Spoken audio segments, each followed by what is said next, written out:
తాకట్లో ఉన్న మీ బంగారాన్ని విడిపించి ఆ రోజు ఆన్లైన్ ధరకే మేము కొంటాం. Sharma gold company. Welcome to iDream media. So నిద్రలో కాల్పికలు పట్టేయడం చాలా మందిని ఇబ్బంది పెట్టే సమస్య. అయితే ఏ డెఫిషియన్సీ వల్ల ఈ సమస్య వస్తుంది, మరి దీనికి పరిష్కారం ఏంటి, వివరాలు తెలుసుకుందాం. మనతో పాటు ఉన్నారు ప్రముఖ internal medicine specialist doctor Deepak గారు from Medicover hospital, Begumpet. Doctor గారు నమస్తే. డాక్టర్ గారు, నిద్రలో కాల్పికలు పట్టేయడం చాలా సాధారణమైన సమస్య, కానీ భరించలేని ప్రాబ్లము.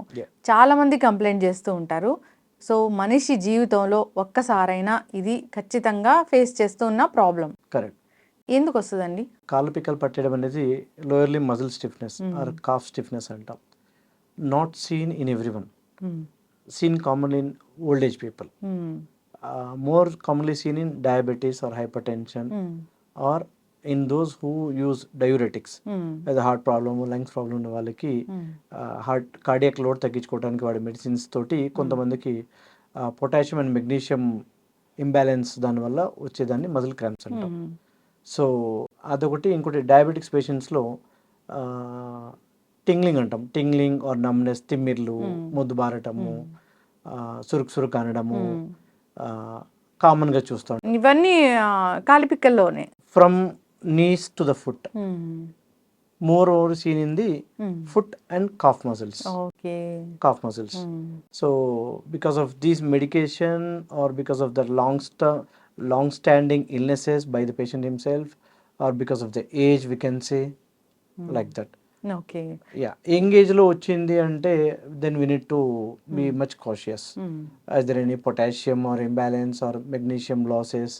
సో దానివల్ల జనరల్లీ కాల్పికలు పట్టేస్తాయి. Calcium loss, hypocalcemia commonly seen in thyroid patients. Hypothyroidism ఉన్న వాళ్ళకి కానీ హైపర్ థైరాయిడిజం ఉన్న వాళ్ళకి కానీ most commonly potassium, calcium, magnesium imbalance అవుతుంది. యంగ్ పీపుల్ లో చూస్తాము. యంగ్ పీపుల్ ఒకవేళ ఉంది అంటే then we need to analyze what sort of disease is causing for him.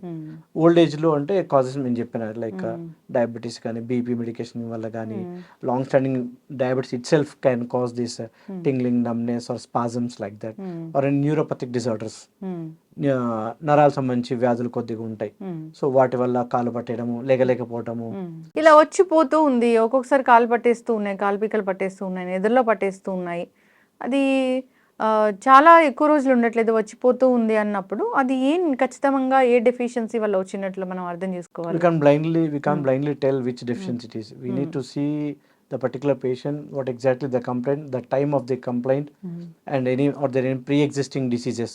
అంటే ముందు ఏదైనా వాళ్ళకి ఏదైనా జబ్బులు ఉన్నాయా, ఏం టాబ్లెట్స్ వాడుతున్నారా, అయితే టాబ్లెట్స్ వలన లేకపోతే జబ్బు వలనేనా లేదా ఏజ్ వలన, we need to analyze and then use to give. So for example, if I tell muscle cramps post fever with vomitings or diarrhea, so దాంట్లో ఏమవుతుంది, డయేరియా, వామిటింగ్స్ తోటి పొటాషియం లాస్ అవుతుంది. So much potassium loss, so వాళ్ళకి బాగా weakness వచ్చేస్తుంది, muscle cramps. Calcium loss కొంతమందికి ఉంటుంది, వాళ్ళలో పిక్కలు పట్టేస్తాయి. So in the situation we can tell the diarrhoea or potassium loss, vomitings వల్ల దాని వల్ల ఉండొచ్చు అని చెప్పగలం. Without any other acute fever or vomitings or diarrhoea కాకుండా వచ్చాయనుకోండి, then we need to analyse which part of the body, to which person, for due to which diseases we need to analyze it. Okay. అంటే నిద్రలోనే ఎందుకు? నిద్రలోనే ఎందుకంటే at the end of the day time, at the end of the day, generally they do observe. Morning anta they work, run, go around, so they don't feel while rest the muscles gets relaxed. So during those time they may experience more a lot. And నిద్రలో ఎందుకంటే night times చల్లగా ఉంటుంది, day time కంటే చల్లగా night time ఉంటుంది. So there will be imbalances. AC causes కూడా, AC causes, AC also. Okay. AC also one of the reason we can say.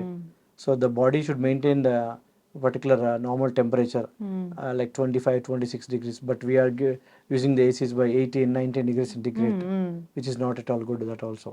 Yes, yeah. So that's why we tell for any person who is sitting continuously to walk for 10 minutes and then sit. For any person who stands continuously, for them we tell to sit for 10 times. You need to change the position of the body so that the muscles get relaxed.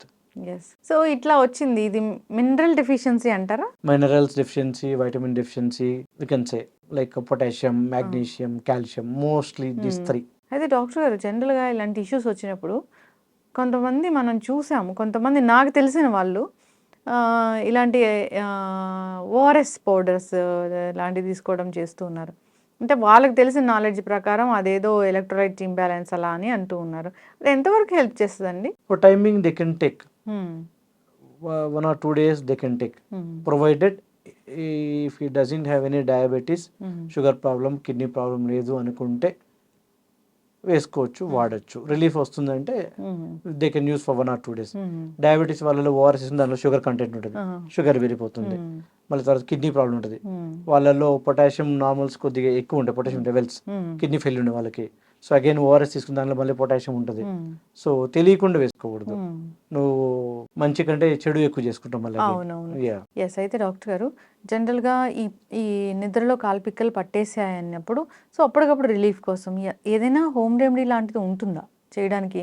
ఏదైనా water, hot fermentation, hot bag or cold compressions, or just walking few steps, or moving the foot and knee joints, the joints movements చేయటం, mild massage like with at home can be helpful, not roughly, smooth massage with any like menthol, like any olive oil, like that. Home remedies can be helpful for the time being. Yes. అయితే ఎప్పుడు డాక్టర్ని కలవాలి ఈ విషయం కోసం? అన్రెస్పాండింగ్, ఇప్పుడు for example rest తీసుకున్నా తగ్గట్లేదు, లైక్ ఓఆర్ఎస్ ఎలక్ట్రోలైట్స్ అవి తీసుకున్నా తగ్గట్లేదు, లేకపోతే వేరే ఏజ్ ఎక్కువ ఉంది, స్టిఫ్గా కాళ్ళు బిగుతుగా పట్టేస్తూ ఉన్నాయి, so those are the indication to consult definitely a doctor. Yes. So ఇది ఎక్కువగా డయాబెటీస్ ఉన్న పేషెంట్స్లో వస్తుంది, సో ఏజ్ ఎక్కువ ఉన్న వాళ్ళలో వస్తుంది. యంగేజ్లో వచ్చిందంటే మాత్రం సమ్వాట్ డెఫిషియన్సీ వల్ల వచ్చినట్లే మనం అర్థం చేసుకోవాలి. యంగేజ్లో జనరల్గా we don't see much unless until they have any thyroid issues or metabolic losses of calcium, potassium, sodium ఏదైనా ఇష్యూస్ ఉండడం వల్ల ఎంగేజ్లో వస్తుంది జనరల్గా. ఎస్. అయితే డాక్టర్ గారు జనరల్గా కూడా కాల్షియం టాబ్లెట్స్ అనేవి అదొకటి మళ్ళీ మిస్యూజ్, బాగా మిస్యూజ్ అవుతుంది. ఈ మధ్య రీసెంట్ టైమ్స్ లో ప్రతి ఇంట్లో కాల్షియం టాబ్లెట్స్ అంత డబ్బా పెట్టుకుంటారు. అవి కూడా చాలా అట్రాక్టివ్ డబ్బాలు ఉంటూ ఉన్నాయి. Mostly seen the children of the US coming parents. So వాళ్ళలో ఎక్కువ అక్కడ కాల్షియం 1/2 kg 1 kg అమ్ముతా ఉంటారు. సో అంత మంచిది కాదు. ఓల్డ్ ఏజ్ లో బోన్ మినరల్ లాస్ ఉంది, సో కాల్షియం డెఫిషియన్సీ ఉంది, so that is indication. Again the calcium ఎక్కువ తీసుకున్న మోతాదులో కూడా అగైన్ గ్యాస్ట్రైటిస్ మంచిది కాదు. కాల్షియం టాబ్లెట్ ఒకవేళ మీరే ప్రిస్క్రైబ్ చేశారు ఖచ్చితంగా వాళ్ళకి అవసరం అని అన్నప్పుడు ఏ టైంలో దాన్ని తీసుకుంటే మంచిది మనకు? After meals we suggest, half an hour or 1 hour after meals we suggest. అది విత్ మిల్క్ తీసుకుంటే తొందరగా అబ్జార్ప్షన్ ఉంటుంది అలా చెప్తారు కదా డాక్టర్, అది నిజమేనా? Not exactly. After food you can take any time like that. Okay. ఎందుకు డాక్టర్స్ ఐరన్ ప్లస్ ఈ కాల్షియం కాంబినేషన్ అనేది, combination in the sense morning iron వేసుకుంటే మధ్యాహ్నం కాల్షియం వేసుకోవాలి ఇలా రాస్తూ ఉంటారు, ఎందుకు? Again fixed dose mixer combinations ఉండకూడదు ఒకటేసారి. సో ఐరన్ అనేది స్లో అబ్జర్ప్షన్, కాల్షియం కూడా స్లో అబ్జర్ప్షన్ జరుగుతుంది. సో ఒకటేసారి వేసుకుంటే బోత్ టుగెదర్ కలిపేసుకుంటే డ్రగ్ ఇంట్రాక్షన్స్ ఉంటాయి, సో అబ్జర్ప్షన్ కూడా తక్కువ ఉంటుంది. సో మార్నింగ్ సపోజ్ ఐరన్ ఒక పూట పెట్టాం, ఇంకో పూట కాల్షియం పెడతాం, డ్రగ్ ఇంట్రాక్షన్ ఉండకుండా అబ్జార్ప్షన్ బెటర్ ఉండటానికి. సో గ్యాస్ట్రైటిస్ కూడా కొంతమందికి ఐరన్ తోటి ఉంటుంది, కాల్షియం తోటి కూడా ఉంటుంది. ఒకటేసారి ఇచ్చాం అనుకోండి సివియర్ గ్యాస్ట్రైటిస్ కూడా రానికి ఛాన్సెస్ ఎక్కువ ఉంటాయి. ఎస్, ఖచ్చితంగా డాక్టర్ గారు. సో ఈ మజిల్ క్రాంప్స్ ఇలాంటివి వచ్చినా కానీ ఏదైనా బోన్స్కి సంబంధించి నొప్పులు అలా వచ్చినా కానీ జనరల్గా కూడా కాల్షియం టాబ్లెట్స్ వాడుతూ ఉంటారు. దానివల్ల కూడా కాంప్లికేషన్స్ వస్తుందని ఈ మధ్య చెప్తూ ఉన్నారు. ఏదో హార్ట్కి సంబంధించిన ఇష్యూస్ కూడా వస్తున్నాయి అన్నారు, దానిలో వాస్తవం ఎంతో తెలీదు. ఎస్ ఎస్, కాల్షియం డిపాజిట్స్ అంటున్నారు, అదేనా డాక్టర్ గారు?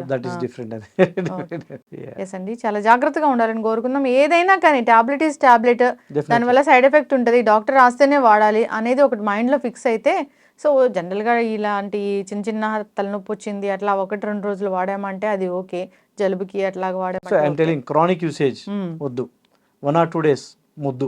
ఎస్, ఖచ్చితంగా డాక్టర్ గారు, చక్కటి ఇన్ఫర్మేషన్ అండి, ధన్యవాదాలు.